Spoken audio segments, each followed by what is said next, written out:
Romans chapter 11, verses 1 to 24. God's mercy on Israel.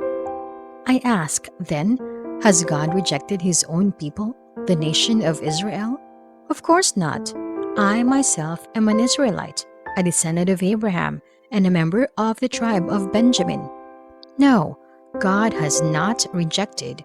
No, God has not rejected his own people whom he chose from the very beginning.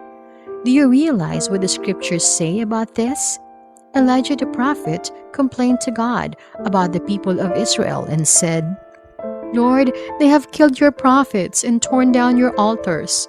I am the only one left, and now they are trying to kill me too.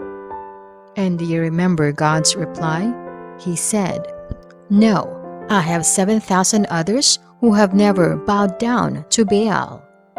It is the same today, for a few of the people of Israel have remained faithful because of God's grace, his undeserved kindness in choosing them. And since it is through God's kindness, then it is not by their good works. For in that case, God's grace would not be what it really is, free and undeserved. So this is the situation. Most of the people of Israel have not found the favor of God they are looking for so earnestly. A few have, the ones God has chosen, but the hearts of the rest were hardened. As the scriptures say, God has put them into a deep sleep. To this day, he has shut their eyes so they do not see, and closed their ears so they do not hear.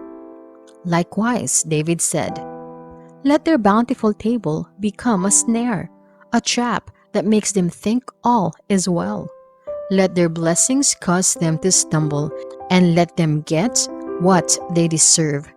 Let their eyes go blind so they cannot see, and let their backs be bent forever.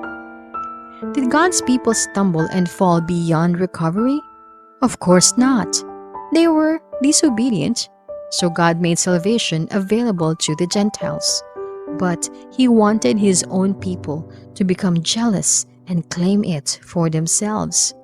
Now, if the Gentiles were enriched because the people of Israel turned down God's offer of salvation, think how much greater a blessing the world will share when they finally accept it. I am saying all this especially for you Gentiles. God has appointed me as the apostle to the Gentiles. I stress this, for I want somehow to make the people of Israel jealous of what you Gentiles have, so I might save some of them. For since their rejection meant that God offered salvation to the rest of the world, their acceptance will be even more wonderful.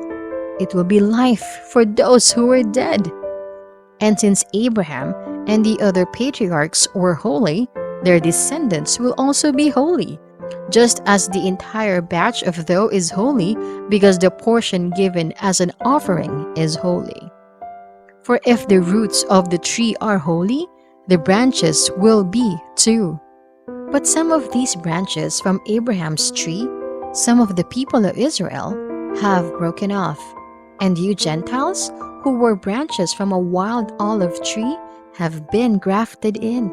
So now you also receive the blessing God has promised Abraham and his children, sharing in the rich nourishment from the root of God's special olive tree.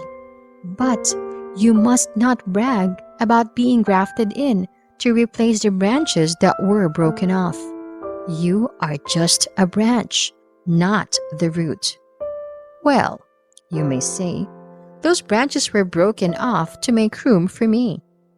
Yes, but remember, those branches were broken off because they didn't believe in Christ, and you are there because you do believe. So don't think highly of yourself, but fear what could happen. For if God did not spare the original branches, he won't spare you either. Notice how God is both kind and severe. He is severe towards those who disobeyed, but kind to you if you continue to trust in His kindness. But if you stop trusting, you also will be cut off. And if the people of Israel turn from their unbelief, they will be grafted in again. For God has the power to graft them back into the tree. You, by nature, were a branch cut from a wild olive tree. So, if God was willing to do something contrary to nature by grafting you into His cultivated tree, He will be far more eager to graft the original branches back into the tree where they belong.